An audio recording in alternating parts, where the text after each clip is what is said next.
Take me round the world and back again, as I'm searching for my soul out there. Oh, there's something that I'm wondering, where I'm going when my story ends. It doesn't even matter anyway, no. We're focused and I'm coping with the pain, yeah. We're only getting older by the day, yeah. We're only getting older. It doesn't even matter anyway, no. We're focused and I'm coping with the pain, yeah. We're only getting older by the day, yeah. We're only getting older. Keeps me up all night, keeps me, got these thoughts that keep me up all night. Keeps me up all night, keeps me, get these. Bonsoir mesdames et messieurs, bonjour, dépendamment d'où vous habitez. Nous revoilà dans une autre nouvelle édition de Newsology. Et d'abord, la première chose que je devrais faire, c'est de m'excuser pour le délai. Ça fait quasiment 3 semaines qu'on n'a pas eu d'émission. C'est dû à des voyages purement basés sur le business. Donc, vu que je suis entrepreneur sur le côté, donc des fois, je suis appelé à voyager à travers différents pays en Afrique pour pouvoir suivre mes business et tout ce qui suit. Donc, encore une fois, nous revenons avec une édition que je pense qui sera spéciale, avec un super, super invité, un jeune homme, entrepreneur, un monsieur entrepreneur, un monsieur politicien congolais, qui s'appelle monsieur Patrick Kalonji. Je vais vous l'introduire. Bonsoir Patrick. Bonsoir mon frère et ami, comment vas-tu? Je vais très bien et toi-même? En grande forme, ça va. D'accord, parfait. Sans plus attendre, Patrick, peux-tu te présenter au grand public qui ne te connaît pas? Il est très difficile par moment de me présenter parce que sous divers casquettes, écoutez, je suis Patrick Kalonji Tshilombo. Pour faire bref, je dirais citoyen congolais, homme d'État. D'accord, homme d'État. D'accord. Et Patrick, déjà, le dénominateur commun qui nous rassemble aujourd'hui, c'est le Congo. D'accord? Exactement. Et avec ton expérience en tant qu'homme d'État et avec toutes les aspirations que tu as, je sais, parce que je te connais personnellement, que tu es issu, tu as grandi à Kinshasa, mais tu as eu à vivre à l'extérieur. Donc, tu es issu de ce qu'on peut considérer une forme de diaspora, même si ça fait un moment que tu es revenu au Congo. D'accord? Est-ce que tu peux dire quelle est ton appréciation du Congo que tu as connu? Parce que je pense que tu es parti à l'époque du Zaïre. Et en revenant au Congo, tu peux me donner ton impression de qu'est-ce qui a changé sur différents secteurs? Ton impression, tu peux dans tous les sens que tu veux.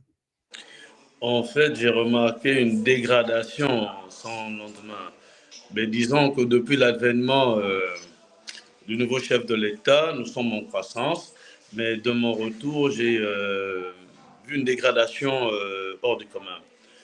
Moi, j'ai grandi au Congo, je jouais au football, ou comme à l'école, je prenais l'eau du robinet. Et quand je suis revenu au Congo, juste le simple fait, il était impossible de prendre l'eau du robinet. Déjà, même ça, c'était un choc. En partant du Congo en 80, fin 98-99, je n'ai laissé quasi zéro groupe électrogène. Et aujourd'hui, c'est dans toute la ville de Kinshasa. Ça veut dire que si on part sur ces deux faits-là seulement, on se dira qu'il y a vraiment une dégradation. Il y a eu une dégradation, mais là, le Congo est en plein taxi pour prendre son envol et les jours meilleurs sont devant nous. Absolument, je suis d'accord avec toi. Et par rapport à la dégradation dont tu fais signe et allusion, qu'est-ce que tu penses qui serait l'apport? Parce que au milieu de tout, il y a l'homme. Il y a l'homme congolais qui se situe au milieu de tout. Qu'est-ce que tu penses qui serait l'apport de toi, avec ton œil, avec la perspective que tu as pu développer à l'étranger?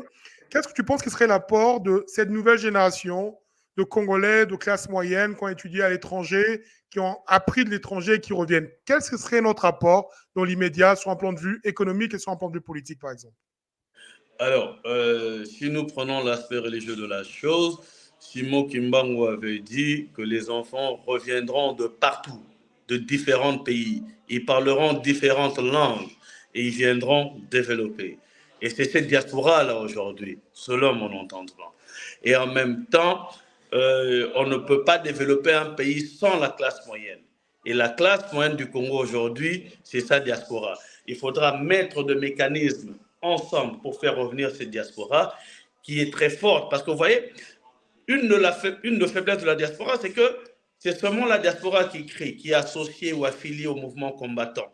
Mais on ne vous parle pas du nombre de professeurs d'université que nous avons. On ne vous parle pas des Congolais qui sont à la NASA. On ne vous parle pas des Congolais qui sont dans l'armée américaine. Des officiers supérieurs, je ne parle pas des moines, des officiers supérieurs à l'armée américaine, canadienne, française et j'en passe. On ne vous parle très... Parce que cette diaspora, en fait, a toujours souvent tendance de se retirer de sa communauté une fois qu'il atteint un niveau. Il faut justement réconcilier cette chose-là. Parce qu'aujourd'hui, la classe moyenne, c'est cette diaspora-là.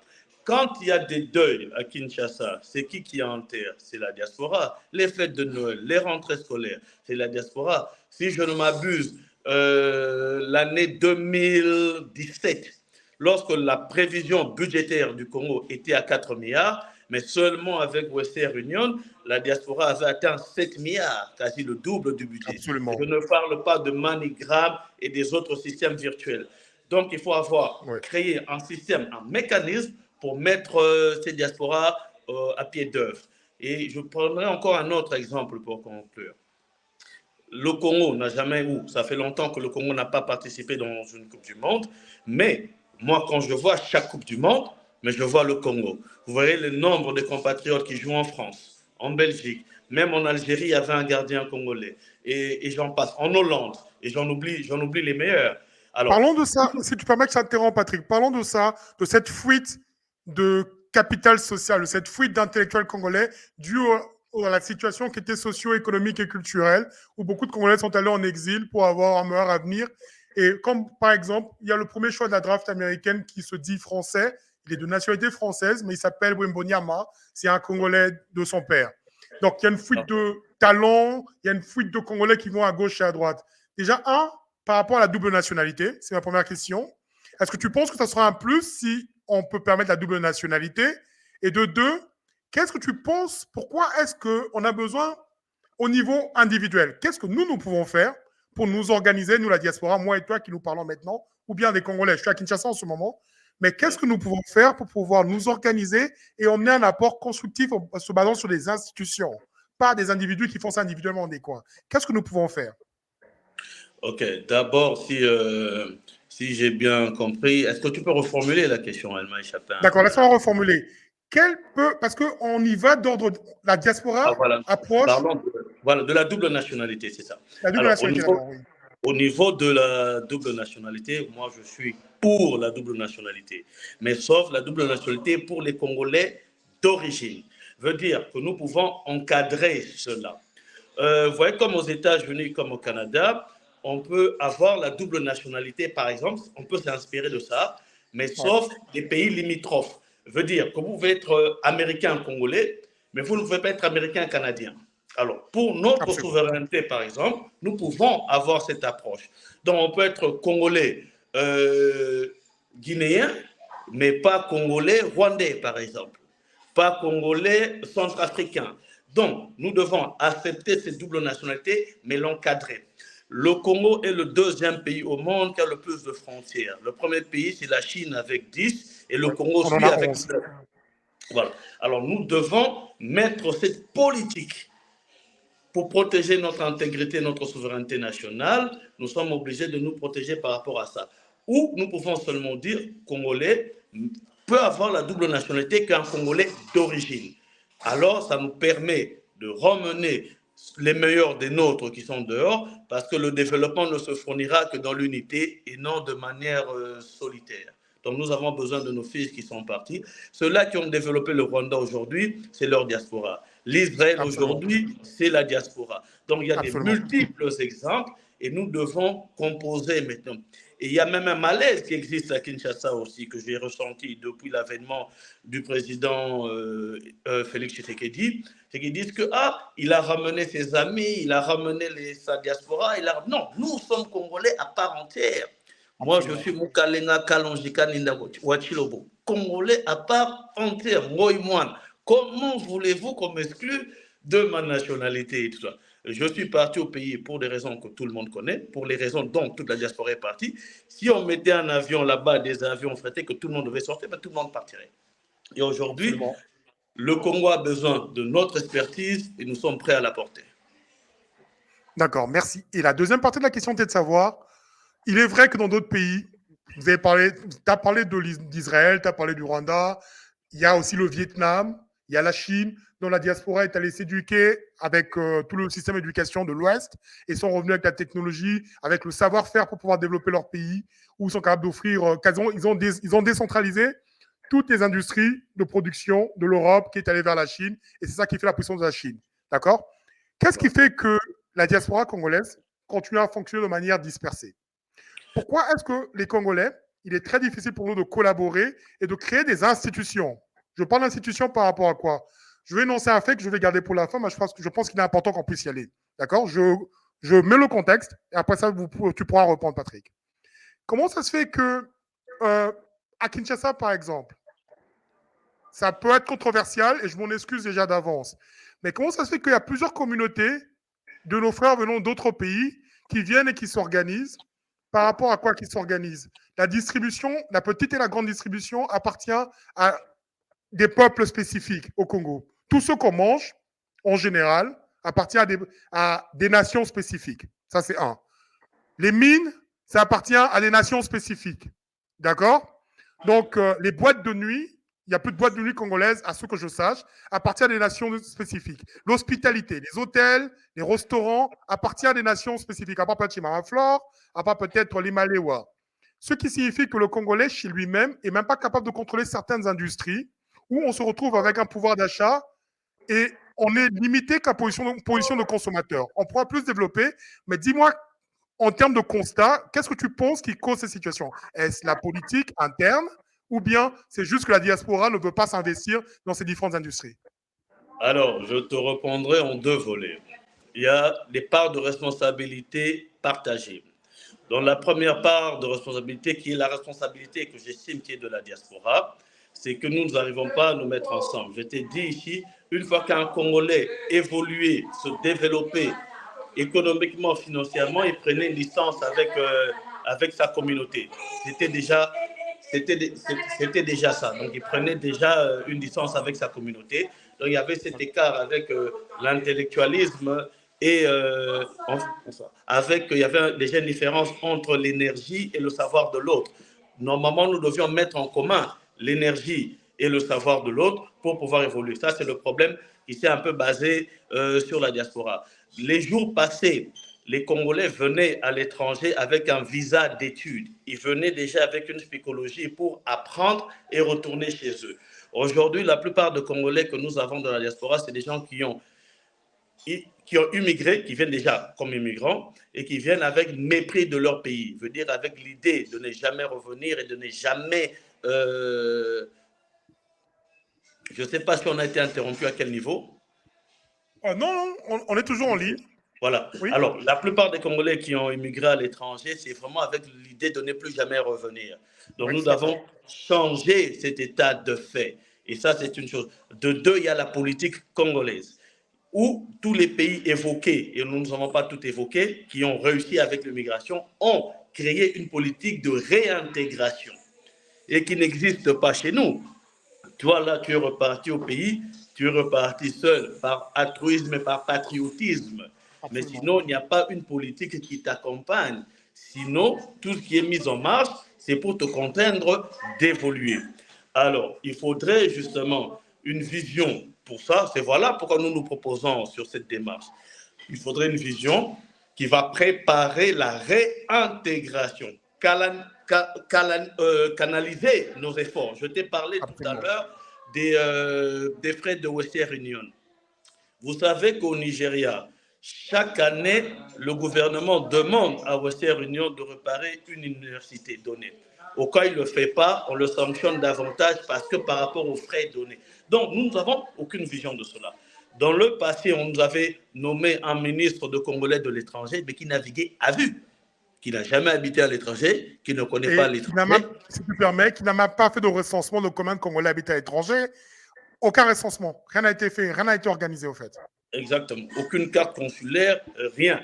Donc, nous devons mettre un terme au népotisme et au favoritisme. Il faut mettre la personne qu'il faut à la place qu'il faut.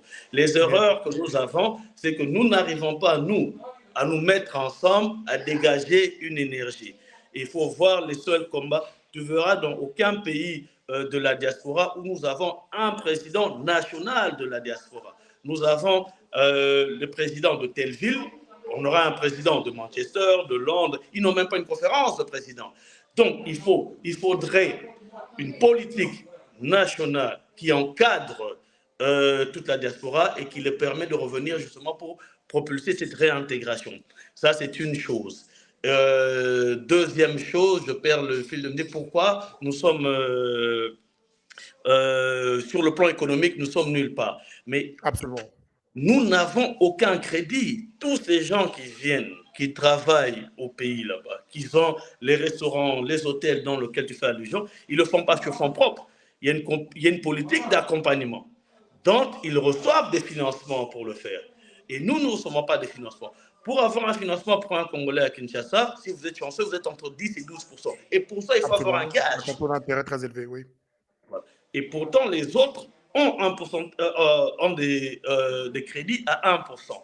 Cela doit être... Patrick, si tu permets que je t'interrompe dessus, pour te relancer juste, tu ne penses pas que c'est le fait qu'il n'y a plus de banques commerciales congolaises?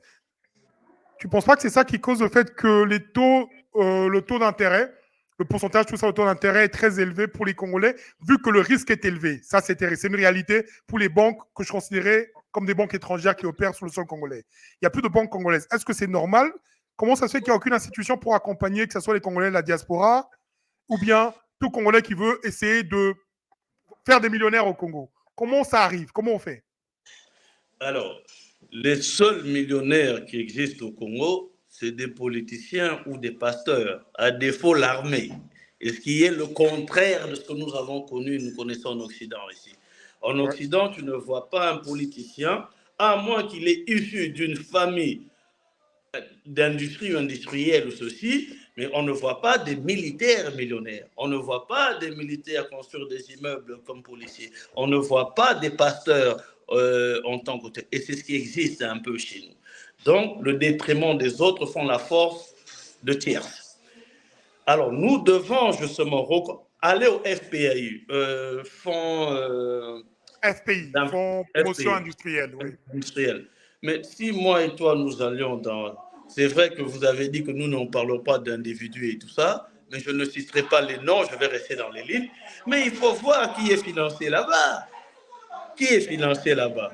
Les mêmes qu'on connaît. Le népotisme, le favoritisme, le clientélisme. C'est ça qui doit être changé justement. En fait, les idées ne triomphent pas. Si vous apportez les bonnes idées et vous mettez ça en avant, mais vous n'êtes pas financé. Justement, il faudrait une politique pour réencadrer cela. C'est ce que nous vivons au Congo aujourd'hui, la politisation dans toutes les institutions. Voilà pourquoi il y a autant de candidats dans cette élection. Voilà pourquoi tout le monde va en politique. Parce que tout a été politisé. Redonnons les financements à tout le monde, mais pour ne pas perdre le fil de mes idées, comme vous avez dit, pourquoi nous n'avons pas des banques nationaux à nous? Mais c'est les mêmes conditions. Les apports qu'ils demandent nous excluent. Tu as parlé des mines. Ils vous demandent à peu près 1-2 millions pour avoir un permis d'exploitation. Comment on obtient ça? Donc, le contexte est créé pour nous exclure au préalable. Alors, justement, ça va demander une vision et notre implication aux affaires. Voilà pourquoi nous nous engageons politiquement pour redresser cette barre. On va en venir, mais avant qu'on y aille, on va prendre une petite pause. Mais avant de la pause, je dois juste réitérer le titre. C'est République démocratique du Congo d'hier, c'est ce qu'on vient d'approcher, aujourd'hui et de demain. On va aller dans la section aujourd'hui, mais avant ça, on va finir avec la section d'hier avec un petit clip. Et j'aimerais que vous commentez dessus, que tu commentes dessus, Patrick, juste après, d'accord? On va prendre une petite pause. Parfait.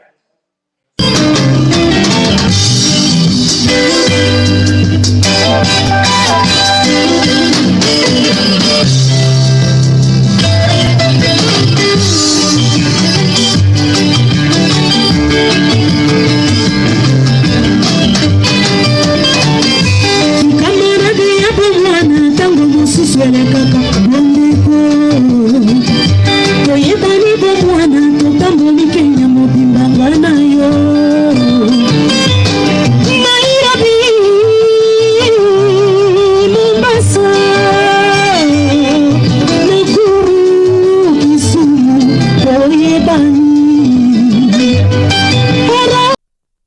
Monsieur le secrétaire général, Messieurs les ministres des Affaires étrangères et chefs de délégation, distingués invités, Mesdames, Messieurs, le peuple zaïrois, regroupé tout entier au sein du mouvement populaire de la Révolution, notre parti national, m'a chargé de présenter, à travers cette auguste assemblée, les remerciements des citoyennes zaïroises et des citoyens zaïrois à l'Organisation des Nations Unies.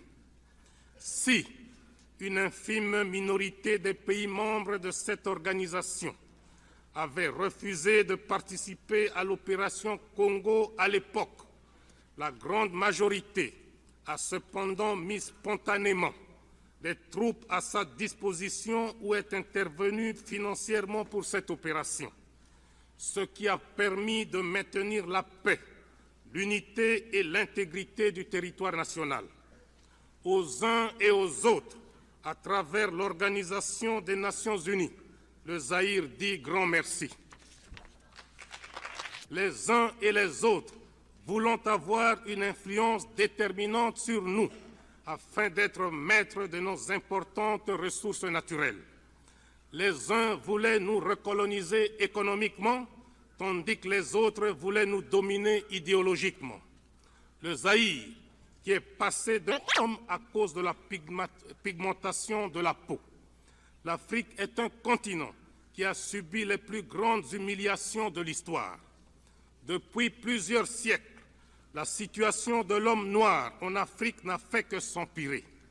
Sous prétexte qu'ils étaient venus en Afrique pour nous civiliser, les premiers blancs, pionniers de cette civilisation. Nous revoilà de retour.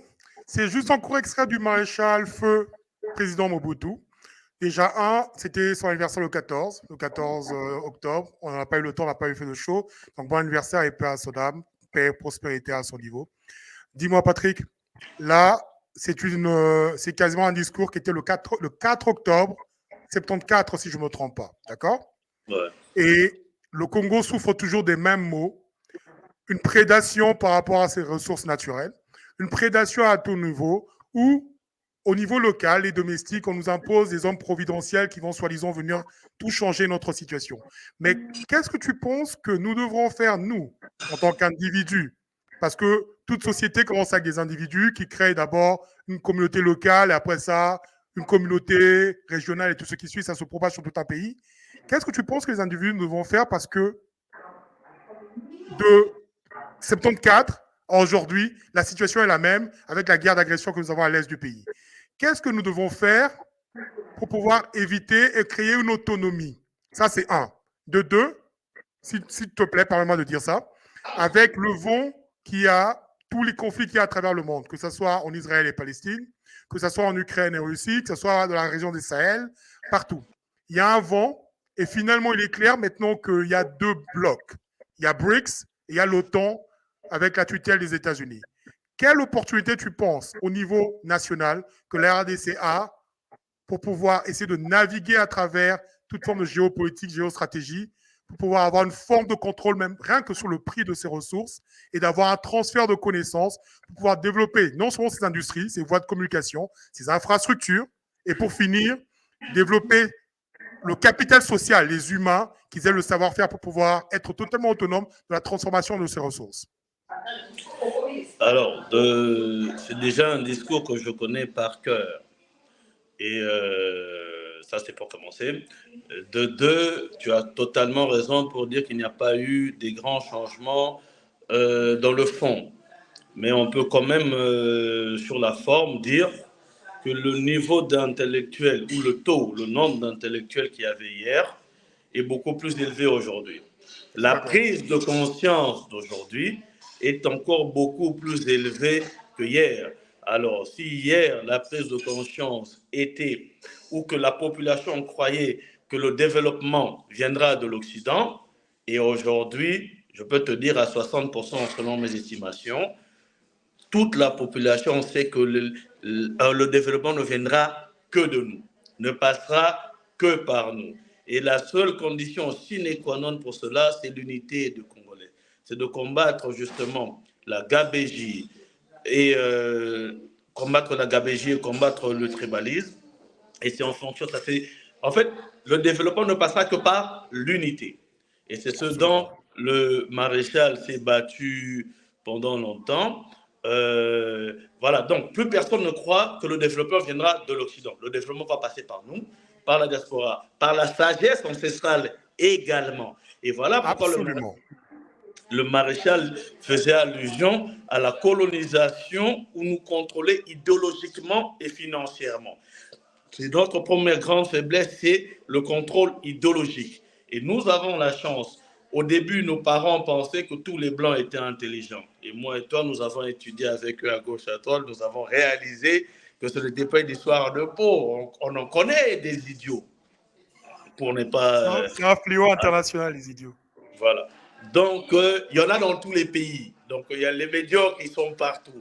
Et comme chez nous, comme chez eux, nous avons déjà franchi un premier pas, c'est que nous avons franchi le complexe de supériorité. Aujourd'hui, quand on est face à qui que ce soit, indien, chinois, cartésien, nous discutons d'égal en égal. C'est déjà ça qui n'existait pas.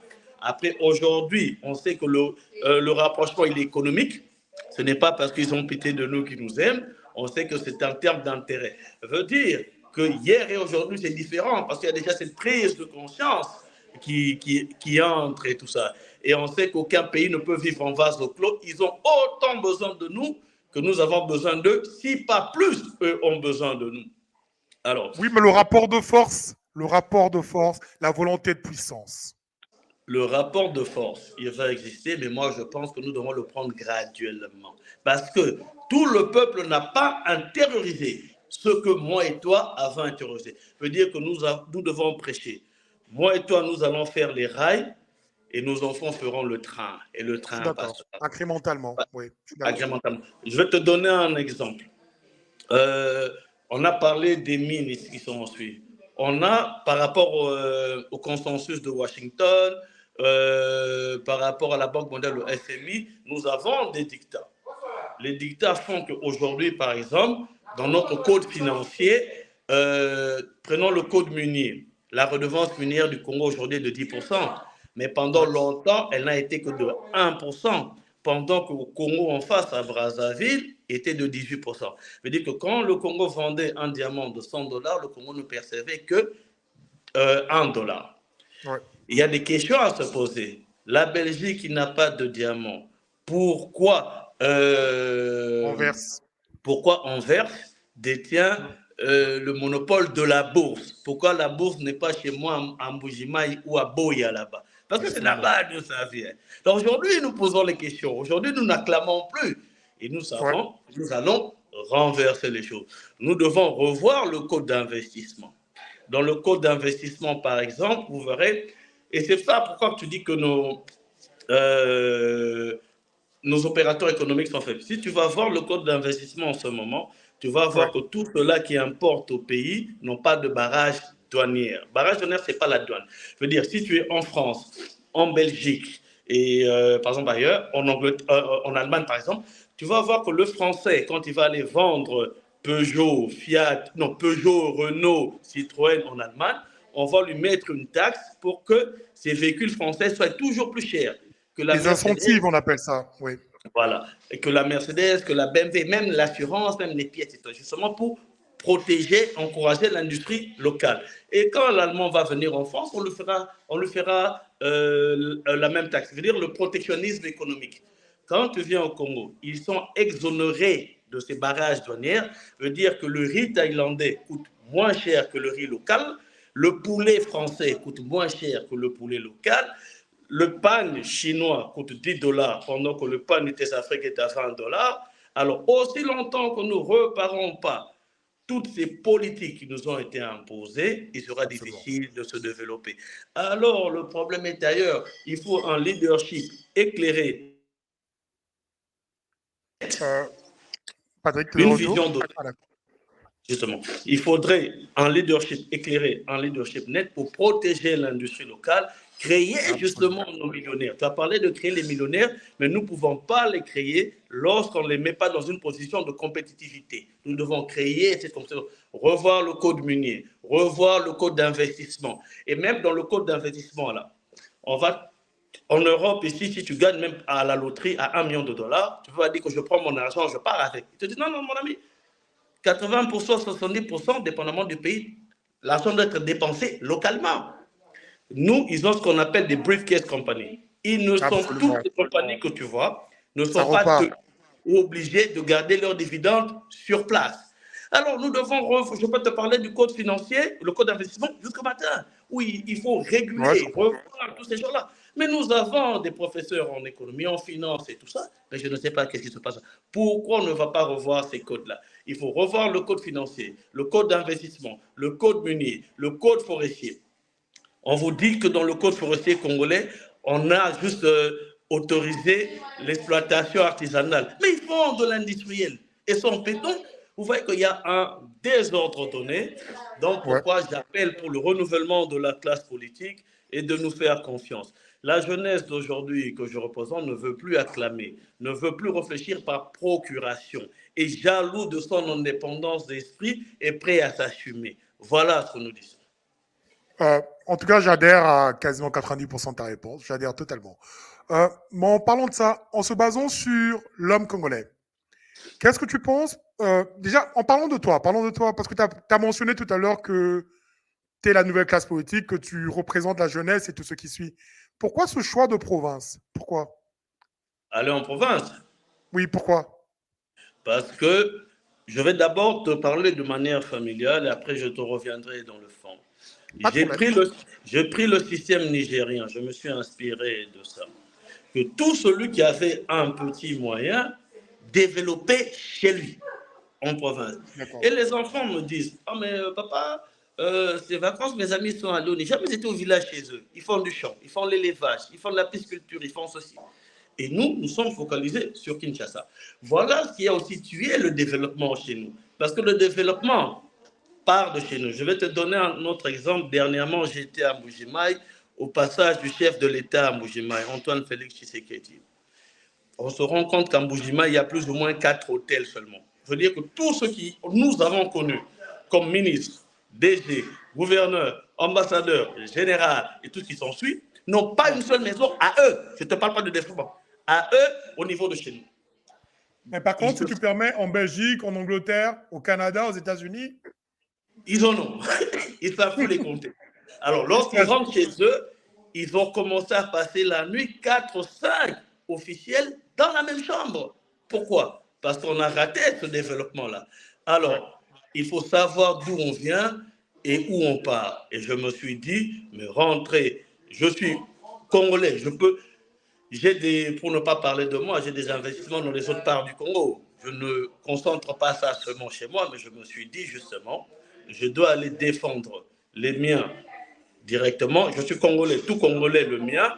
Là, je m'engage dans une campagne nationale, pas pour défendre les autochtones seulement, mais au niveau national. Mais le développement doit partir de quelque part et nous avons choisi de partir de chez nous, où on nous connaît aussi.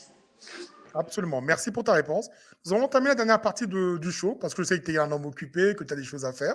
La dernière partie du show, je vais commencer par mettre le contexte déjà de la question. En revenant sur ce que j'ai dit tout à l'heure, pourquoi j'en parle? Il y a une réalité. J'ai travaillé dans les ressources humaines pendant très longtemps à travers le monde et au Congo aussi. Je suis entrepreneur qui travaille dans les ressources humaines aussi, d'accord?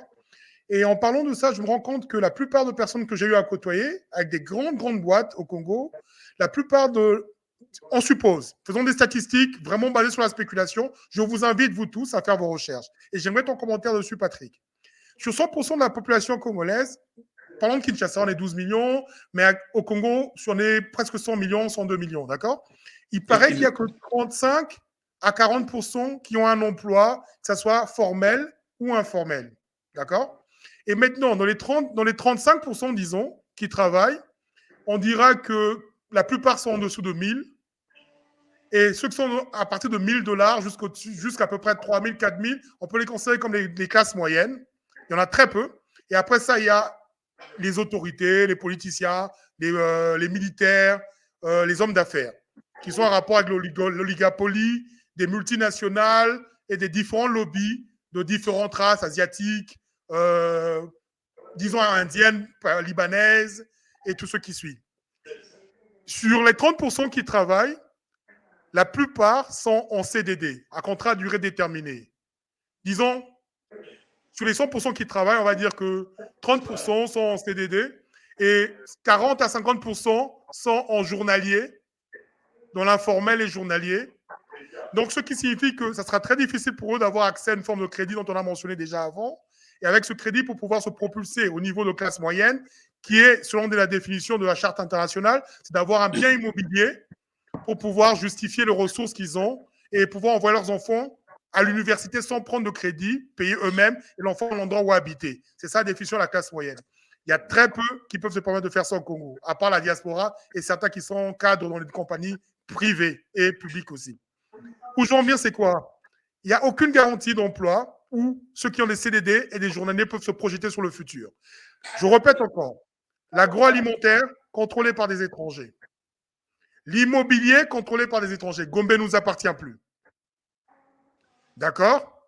La grande distribution, des étrangers. Tous les projets, des étrangers, dont l'argent va à Bombay, va à la capitale du Liban, va aux États-Unis, va en Russie, je ne sais pas où ça va, n'est pas réinvesti à Kinshasa. Je me rappelle encore tout petit, il y avait des mamans qui vendaient du pain, qui vendaient au marché, qui envoyaient leurs enfants à l'université avec cet argent. Elles n'existent plus parce qu'elles doivent faire la compétition. C'est très rare. Elles doivent faire la compétition avec Kilmarché, SK, GG Mart et tout ce qui suit. Donc, il y a une grande concentration de revenus du bas de la pyramide qui va vers le haut immédiatement parce que le Congolais est réduit à titre de consommateur. Toi, au pouvoir, qui aspire à Chilengue, qui aspire encore beaucoup plus, que je sais que tu es ambitieux, comment est-ce qu'on peut renverser ça de manière incrémentale parce qu'on a besoin d'employeurs pour initier une forme de incentive pour permettre aux Congolais lambda d'avoir un train de vie décent? Ok, d'abord, je dirais que je trouve que tu es très généreux lorsque tu estimes que c'est 30% des Congolais qui ont un emploi. À Kinshasa, nous pouvons parler de 30%. Mais pas dans tout le pays. Quand on met dans tout le pays, on peut revoir ça entre 10 et 8%. Et encore, parmi les 10%, on peut dire qu'il y a 4 qui ont un salaire régulier. Donc, nous devons revoir ouais, encore. Mais je suis d'accord avec toi lorsque tu as parlé de la spéculation. Donc, ça, nous pouvons être d'accord là-dessus. Mais pour redonner justement ces classes moyennes, c'est une histoire de politique, d'encadrement. Oui. Alors, comment donner des crédits? Vous savez, il faut toujours commencer avec l'existant. Améliorer l'existant. Il ne faut jamais détruire l'existant et vouloir créer. Ça, c'est dans le droit administratif qu'on a la politique. Pas réinventer la roue. Ouais. Voilà. On doit se baser sur l'existant. Prenons ce qui existe d'abord. Est-ce que nous ne pouvons pas accorder des crédits aux fonctionnaires qui existent, dont l'État peut se porter garant? Parce que le problème du crédit, c'est le gage. Alors, ceux-là qui n'ont pas de maisons, comment ils vont faire pour avoir des maisons? C'est le problème qu'il y a eu ici en Europe, ou qu'on a souvent en Occident. Ils disent que tu n'as pas des expériences, personne ne pouvait pas travailler, mais vous ne voulez pas me donner d'emploi. Comment je vais acquérir l'emploi si on ne me donne pas la première chance? Je veux dire, ça doit commencer quelque part. En commençant quelque part, l'État, en améliorant le salaire des fonctionnaires de l'armée, de la police, peut être le gage du soldat, du policier, du fonctionnaire, en disant, voilà, on te donne ceci, mais nous retirons à tel niveau, à tel niveau, à tel niveau. Si nous commençons par l'existant, cela est faisable.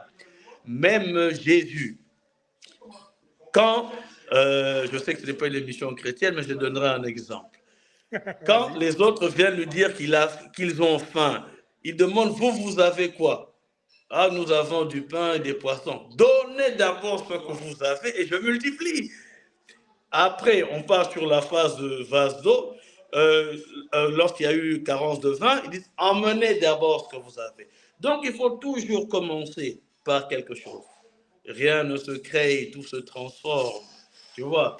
Alors, pour moi, nous devions d'abord commencer par ceux-là que nous avons identifiés, ceux-là qui ont des salaires, ceux-là qu'on connaît, leur faciliter d'abord à eux le crédit, et eux créeront cette classe moyenne-là. Et surtout, créer des politiques d'entrepreneuriat.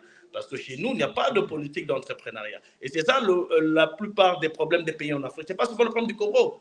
Quand vous allez au Congo-Brazzaville, quand vous allez au Gabon et ailleurs, 60% de la population sont de la fonction publique.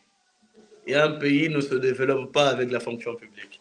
Donc nous devons créer cette classe moyenne, mettre les cadres et conditions qui permettent ces accès-là. Et le Congolais a envie d'entreprendre. Moi, ça m'étonne quand on me dit que le Congolais est fainéant. Mais celui qui va travailler pendant 8 mois, 9 mois sans être payé, 1 an sans être payé, il marche même à pied pour aller dans ce travail.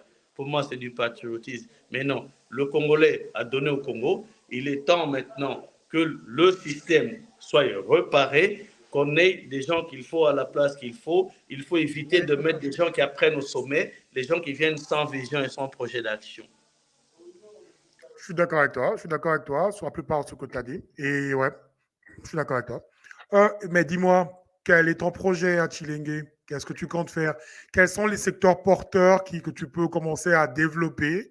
Ou bien, quelle sera ta vision par rapport à Chilenge? Ok, d'abord, là, je vais sur une députation nationale. Alors, il est vrai qu'au niveau du pays, il n'y a pas les mêmes urgences partout. Alors, au niveau de le développement de Chilenge est interlié avec le développement de tout le quartier oriental de l'Amiba, qui est elle-même interliée par l'Amiba, la société minière de Bakonga. Donc, tous les Wewa que vous voyez à Kinshasa aujourd'hui n'étaient pas là en 96, 97, 99. Ouais, Parce que l'Amiba, une fois qu'on a tué l'Amiba, tous mes frères que vous voyez là-bas, c'est la conséquence de l'assassinat de l'Amiba. Ils ont créé la SACIM, une compagnie parallèle qui exploite les mines de l'Amiba. C'est la même chose qu'ils ont fait avec l'ONATRA. Ils ont créé un port parallèle qui est mieux outillé que l'ONATRA et qui a asphyxié l'ONATRA. Alors, nous devons faire cette réparation-là. Alors, il est difficile de parler de politique de Chilenge. Si on parle de Chilenge, ça fait 3 ans que j'ai plus de 100 hectares là-bas, que je suis dans l'agriculture, donc j'encourage mes frères et sœurs à aller en agriculture. Et j'encourage la diaspora d'investir chez eux aussi, parce que si nous faisons tous la même chose, nous pouvons, tant soit peu que mal, apporter un souffle. Mais la politique devrait être une politique nationale. Veut dire, mon plus grand rôle, je suis le défenseur de mon peuple, l'avocat de mon peuple, porter haut tout ce que les derniers pensent tout bas et leur rester fidèle et loyal. Un député ne crée pas des projets de société. Ce n'est pas le rôle du député de créer un projet de société. Des projets de loi. Voilà, les projets de loi. Justement, les projets de loi doivent être relatifs à la volonté et aux attentes de la population. C'est un peu ça. Donc, les problèmes sont connus. Nous avons des problèmes d'électricité, nous avons des problèmes de route, nous avons des problèmes de soins médicaux, nous avons des problèmes d'emploi, et c'est un peu tout qui se passe au Congo. Alors, je m'engage et me mets le premier devant la population pour justement porter leur desiderata à point nommé. Alors nous allons travailler sans complaisance. C'est ce que j'ai dit, en politique, nous venons pour 2 raisons. Nous venons par conviction ou par opportunisme. Et nous sommes motivés, guidés par la conviction. Tu me connais depuis que nous sommes très jeunes et j'ai toujours combattu l'injustice d'où qu'elle venait. Absolument, je confirme. Et pour finir, c'est une question qui sera assez complexe. Hein. Voilà. Où est-ce que tu vois le Congo en 2045?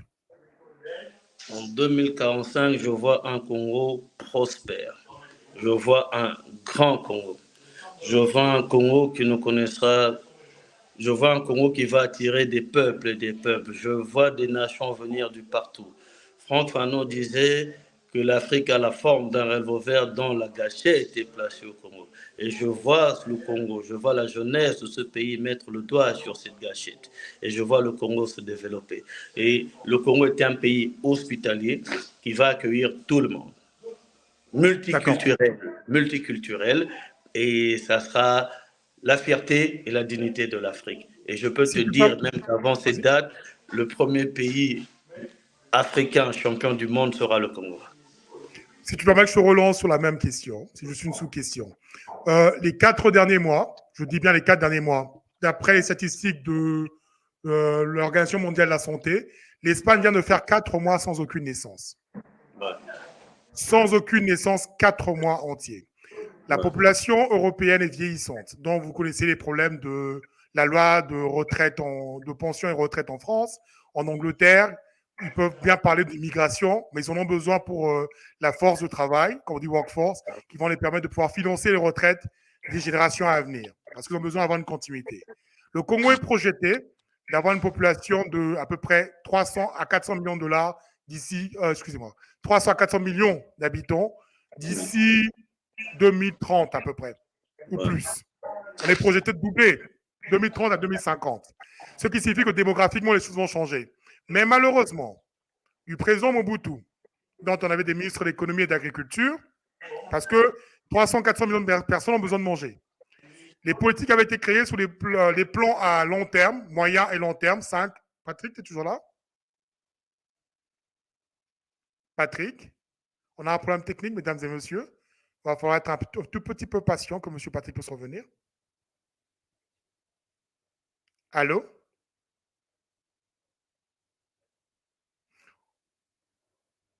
On va prendre une petite pause musicale le temps que M. Patrick puisse revenir. Elle sera très brève. À très bientôt. On a été coupé. Allô? T'es de retour. Ouais. Oui, Ouais, on désolé, avait- mesdames et messieurs. Oui, on a un petit problème technique. Donc, où je veux en venir, c'est quoi? L'Inde a la plus grande population mondiale en ce moment, avant même la Chine. Ils ont passé au 1,5 milliard, je pense. Donc, où je veux en venir, c'est quoi?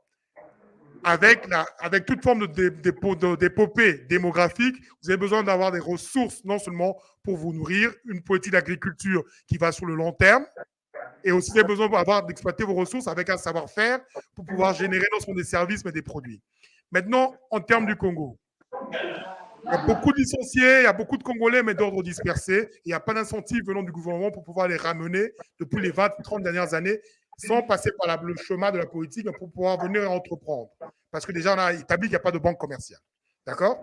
Et maintenant, avec le doublement, la projection dit qu'il y aura un doublement démographique. Donc, facilement, d'ici 2030, on peut atteindre les 200 millions et qu'on a le taux de natalité le plus élevé du monde en ce moment. Quelle est la politique? Parce que de Mobutu jusqu'à aujourd'hui, tous les ministres de l'agriculture et de l'économie ont fait des projets à 5 ans, 10 ans, court terme, moyen terme et long terme, qu'aujourd'hui, on est toujours là à acheter même des tomates en boîte importées, des cure-dents importés, la nourriture importée, contrôlée par les Indo-Libanais, Indo-Pakistanais, qui contrôlent toute la distribution et la nourriture du pays. D'accord? Comment on fait pour avoir 200 millions d'habitants, les nourrir avec des politiques d'agriculture solides et des politiques économiques solides? C'est la dernière question. Ok, il faut commencer par dire d'abord que le Congo a la superficie qu'il faut pour supporter cette densité, même en 45 ans. Donc nous pouvons, de manière démographique et de superficie, nous pouvons la supporter. Et je reviendrai sur parler de la politique. Gouverner, c'est savoir, savoir, c'est prévoir. Cela va dépendre de la vision de ses dirigeants. Vous savez, il y a quelque chose qui se passe. J'ai dit tout à l'heure qu'aujourd'hui, le développement viendra de nous et ne viendra de nulle part ailleurs. Si vous voyez le plan de financement que nous recevons dans la Banque mondiale et de l'FMI sur l'agriculture, ils mettent plus un accent sur l'agriculture d'exportation et non vivrière. Veut dire qu'on nous demande de faire le café, de faire le thé, de faire le cacao, de faire toutes sortes de produits que nous exportons, que nous ne consommons pas. On nous l'impose aussi au niveau africain. C'est une faiblesse aussi de l'Union africaine. Veut dire qu'on nous demande de faire exactement les mêmes cultures pour aller nous concurrencer dans le même marché. Si l'Union africaine prend conscience, nous allons opter pour une agriculture vivrière. Veut dire produire ce que nous consommons. Et si nous produisons ce que nous consommons, veut dire qu'il y a certains produits qui pourront pousser chez nous, qui ne vont pas forcément pousser au Kenya, dont le Kenya a besoin, par exemple, et nous allons faire ces échanges-là. L'Afrique, le problème que tu évoques n'est pas seulement un problème congolais, c'est un problème africain. L'Afrique, moi je suis un panafricaniste de conviction. Alors je pense que cette réponse viendra forcément du panafricanisme. Le Congo peut limiter les coûts, d'accord, en mettant une politique d'agriculture locale. Et pour cette politique, nous devons créer des routes de dessertes agricoles et nous devons créer des usines de transformation. Donc, sans les dessertes agricoles, sans les usines de transformation, nous n'allons pas arriver. Et moi, je pense à une chose aussi, je me dis ceci. Les routes nous coûtent trop cher. Les kilomètres sont en millions. Mais si vous voyez la carte du Congo, elle est traversée par le fleuve. Nous pouvons procéder par le balisement du fleuve, qui nous revient beaucoup moins cher. Et si ça nous revient moins cher, par rapport au balisement, par rapport à cette colonne vertébrale qui traverse le Congo, nous pouvons desservir. Après, nous devons mettre un accent d'abord sur le transport ferroviaire. Comment on appelle ferroviaire. Ferroviaire, voilà, ferroviaire, c'est ça, qui nous revient moins cher à la construction et à la maintenance. Et c'est seulement après ça que nous pouvons penser et réunir le Congo par route. Aucun pays n'a commencé par réunir tout ce territoire par route et nous n'allons pas inventer la roue. Donc, le problème se pose sur nos dirigeants, d'où la responsabilité justement de la population de désigner des candidats, ces porte-paroles lucides, nationalistes et éclairés, illuminés, si tu veux. En tout cas, je suis satisfait avec ta réponse. Merci beaucoup, Patrick, d'avoir participé. C'était à l'improviste, mais tu as quand même accepté d'y participer. J'apprécie énormément. Et je pense que toute personne qui a écouté ça sera édifiée non seulement par ton intelligence, et tu as un newsologue, en gros. Tu maîtrises plusieurs différents domaines, la politique internationale, que ce soit économique, que ce soit le droit administratif. En tout cas, c'est exactement l'esprit de newsologie que nous prenons ou défendons. Une dernière question avant d'arrêter. Tu sais, newsologue est péjoratif aujourd'hui. Justement, c'est pour ça que je m'approprie. Comme les Noirs américains se sont appropriés du terme nigger. Ils ont créé my nigger. Je me réapproprie de newsologue. Pourquoi? Parce que l'éducation congolaise était scientifique, littéraire, commerciale. Exactement. D'accord? Et on a grandi dans ce fléau, dans ce système. Et en arrivant en Occident, on comprend qu'on peut être des spécialistes dans des domaines bien concrets.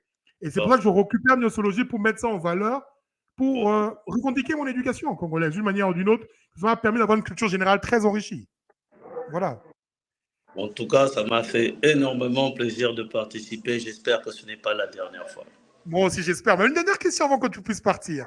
Tu ne penses pas qu'un parallélisme très rapide, un petit raccourci, qu'est-ce que tu penses de la circulation de Kinshasa? Tu ne penses pas que c'est à l'image du pays? Bon, je pense que... En termes d'hommes, le manque de courtoisie. Oui. En fait, je pense que nous sommes dans un pays... D'abord, tu sais, il ne faut toujours pas condamner les faits, il faut voir les causes. C'est un pays qui vit du jour au jour et que tout est urgent, les gens n'ont pas forcément le bon mental qu'il faut. Alors, la réponse est ailleurs. La réponse, pour moi, c'est d'abord... Nous subissons d'abord l'exode rural. Il y a l'exode rural et il y a la centralisation des institutions. Là, je viens de voir encore, en plein ville, ils ont construit 2 tours, ils continuent à construire qu'en ville. Et pourtant, sans planifier le parking et tout. Ouais. Exactement. Pour moi, il fallait commencer à délocaliser. Et comme je dis, c'est un problème d'homme et de vision. Et quand on a des gens qui naviguent à vue et qui apprennent au sommet, et ben là, nous tirons les conséquences à ça. Justement pour ça, il faut rajeunir cette classe politique. Ceux-là qui sont contents de ce qui se passe, qu'ils reconduisent les mêmes qu'ils étaient là ailleurs. Je pense qu'il y a la voie de la raison, il y a la voie de la lucidité, des gens qui disent que c'est assez et c'est maintenant. Si ce n'est pas nous, c'est qui? Si ce n'est pas maintenant, c'est quand? Le changement commence par nous. Absolument. C'est comme disait John Fitzgerald Kennedy, disait que ce n'est pas ce que ton pays peut faire pour toi. Mais... Qu'est-ce que tu peux faire pour ton pays? Qu'est-ce que toi, tu peux faire pour ton pays? C'est pour ça que je suis newsologue. Pour mettre des gens comme toi, des profils comme toi en avant, de manière qu'on puisse emmener... Parce que il n'y a pas plus dangereux, il n'y a pas plus grand virus qu'une idée. Exactement. Qui peut se propager à travers les personnes qui l'écoutent. Ça crée tout un conditionnement mental et la personne peut appliquer ça dans sa vie. Et je pense qu'il est important qu'on puisse avoir ce genre de conversation qui peut paraître difficile. On n'a pas l'intention, on a bien dit que ce n'était pas la vérité infuse. On a parlé de spéculation, c'est des opinions. Et c'est à vous de vous développer, d'étudier, de lire et de créer vos propres opinions. En tout cas, sur ce, je remercie beaucoup Patrick, énormément. Tu étais à la C'était hauteur du défi, un grand plaisir, impatient de revenir sur ton plateau. sans Comme aucun tu l'as dit, problème. nous n'avons ni la prétention de la science infuse. La science infuse est une prétention et Absolument. ni le monopole du savoir. Donc nous partageons nos aspects, nos visions, nos convictions surtout, et prêts à prendre toutes sortes de remarques et reproches. L'idée, c'est de s'améliorer, de se perfectionner, et voilà. Absolument, j'adhère totalement. En tout cas, merci beaucoup d'avoir été patient avec moi parce que ça fait quasiment 3 semaines que je n'ai pas eu de show. Comme je dis, je suis en business voyage à Kinshasa en ce moment, donc il était un peu très difficile pour moi de consacrer du temps à Newsology. Mais nous sommes de retour et ce n'était pas des moindres avec M. Patrick Alondi dans cette bonne chance dans ta quête politique et tout ce qui suit. Et j'espère qu'on t'aura très bientôt, Patrick. Je suis là, disponible, très disposé. Sans aucun problème. En tout cas, merci à vous et paix et prospérité. Au TEP.